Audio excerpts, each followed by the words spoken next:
30 times more water in groundwater than in the world's rivers and lakes. Everybody has to have clean water.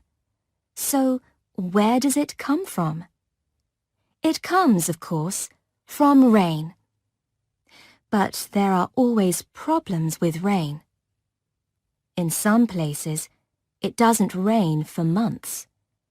In other places, or in the same places, it suddenly rains for days. In countries across the center of Africa and in South Asia, heavy rain usually starts to fall in the middle of June. It rains every day for 2 or 3 months, and there are floods. But farmers can then use the land. In the other months of the year, there is not much rain. It is very hot and dry, and there is not enough water. In some places in North Africa and the west of Australia, it doesn't rain for years. For every person in Europe and the United States, 3,000 to 6,000 litres of rain falls every day. But it doesn't always fall in the right places.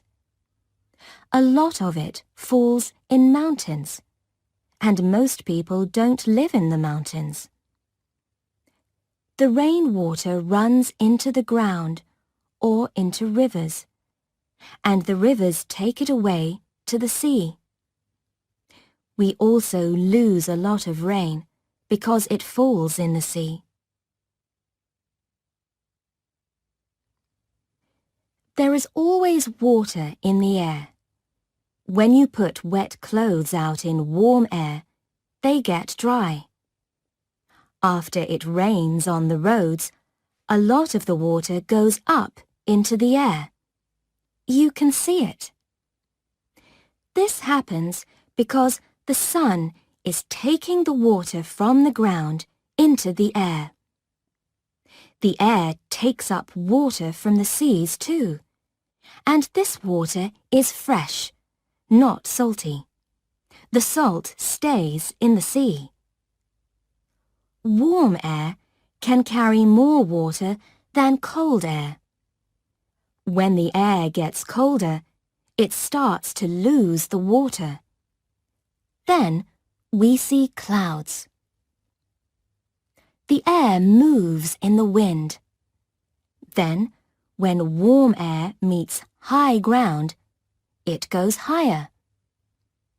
The warm air gets colder, and the water in the air makes clouds. The clouds get colder and darker, and the water gets heavier. Then it starts to rain. When the air is very cold, it snows. Rain or snow falls to the ground, and a lot of it runs into rivers. The rivers run into the sea. Then it all starts again. It doesn't have to rain. When wet air meets something cold, water falls on it. Look at your car in the early morning, or the trees in your garden. After a cold night, everything is wet with fresh water from the air. This is clean water. In countries without much rain, they often drink this water. In Tunisia, the weather is very dry. But in the early mornings, the ground is often wet. In some places, people can plant fruit trees, and the trees do well. But is rain really clean water? Can we drink it? The answer is usually yes. But think about the rain after it falls. Water in rivers and lakes is fresh, but it isn't always clean. Dirty water runs into them from cities, factories, and farms. So we have to clean the water before we can drink it. Sometimes the air moves through smoke and dirty air above factories. Then the water in it gets dirty too. Later, when it falls, the rain can kill trees on the land and fish in lakes. A lot of rain runs into the ground, not into rivers, and it stays there. When we find this groundwater, we can pump it up.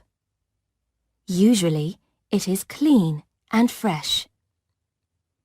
More than half of the water in European and North American homes and workplaces comes from groundwater.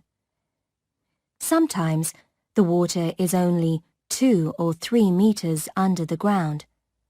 Sometimes it is a long way down.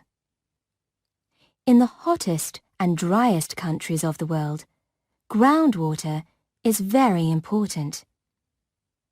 In the countries of North Africa, there is very little rain, but under the ground, there are great lakes of fresh water. For hundreds of years, North Africa had rain, and the rain stayed under the ground. There were rivers, trees, and a lot of people. Today, the people of North Africa pump this water up and use it. Saudi Arabia and other dry countries also use groundwater. Drivers take it from the pumps to the small villages. There is 30 times more water in groundwater than in the world's rivers and lakes. People pump up groundwater from old and new wells. Every year in the United States, there are 500,000 new wells. But groundwater will not always be there. When it rains, some water goes back into the ground. But this happens slowly. Sometimes there is no water in the wells. The wells are dry. There are other problems too. Near the sea, salt water can run into the groundwater. Then the wells are salty. More and more people need more and more water. One day, there will perhaps be no groundwater in some countries, or it will be too dirty for them.